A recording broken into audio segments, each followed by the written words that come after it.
কিছু কিছু টকশোজীবীর মূল কাজটি হচ্ছে সেখানে তারা কাউকে সহ্য করতে পারে না। আপনি ভুল ধারণার সাথে সাথে আপনি যতটুকু ভুল ধরাচ্ছেন আপনার এপ্রিসিয়েশনেরও ততটুকু উদারতা থাকা উচিত। দেখুন, আমরা হচ্ছে প্রথম দিনই বলেছি যে এই যে ছাত্ররা অন্তত 2 দিন আগে ঘোষণা দিয়ে হচ্ছে যে কনফ্লিক্ট ক্রিয়েট করেছে, সেটি নিয়ন্ত্রণ করার ক্ষেত্রে সেটি হচ্ছে complete failure of the intelligence.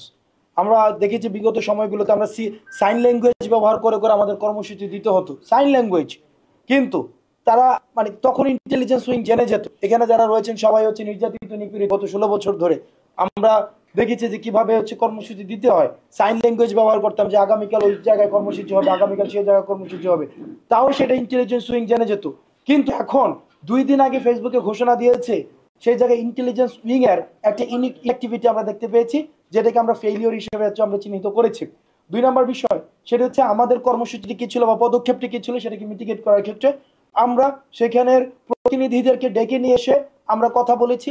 তারা আমাদেরকে বলেছে তারা হচ্ছে শুধুমাত্র তাদের দাবি দিবে, এই ধরনের মব ক্রিয়েট করবে, এই বিষয়গুলোকে আমরা এড়িয়ে যাওয়ার জন্য আমাদের জায়গা থেকে আমরা সর্বোচ্চ আহ্বান জানিয়েছি।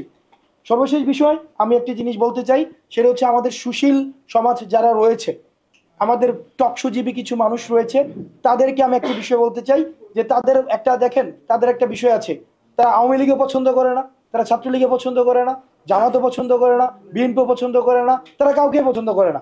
তারা হচ্ছে কি যেই আসে তাদের মানে তাদের মূল কাজটাই হচ্ছে যেই থাকবে তাকে শুধুমাত্র সমালোচনা করা।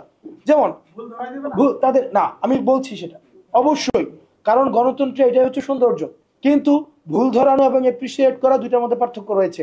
আপনি ভুল ধরানোর সাথে সাথে আপনি যতটুকু ভুল ধরাচ্ছেন আপনার এপ্রিসিয়েশনেরও ততটুকু উদারতা থাকা উচিত। দেখেন, কিছু কিছু টকশোজীবীর মূল কাজটি হচ্ছে সেখানে তারা কাউকে সহ্য করতে পারে না।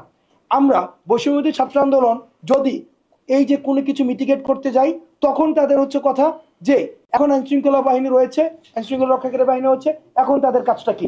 আবার যদি না যাই তখন হচ্ছে কি, যেহেতু তারা যাচ্ছে না কেন, তারা তো আন্দোলনটা করেছে, এখন তাদের কারণে এই সংঘর্ষগুলো হচ্ছে।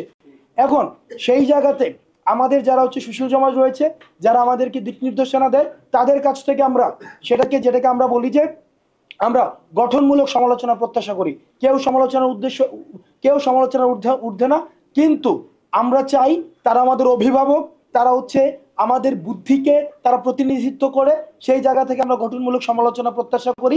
শুধুমাত্র সমালোচনার জন্য সমালোচনা অথবা শুধুমাত্র অ্যান্টি এস্টাবলিশমেন্টে প্রাসঙ্গিক থাকার জন্য সমালোচনা, এটি ইতিবাচক কোনো ধরনের পরিবর্তন আনে না, বরং এটি শুধুমাত্র ঘটনা প্রবাহকে, সেটি শুধুমাত্র হচ্ছে এক ধরনের প্রাসঙ্গিকতাকে শুধুমাত্র টেনে নিয়ে যায়।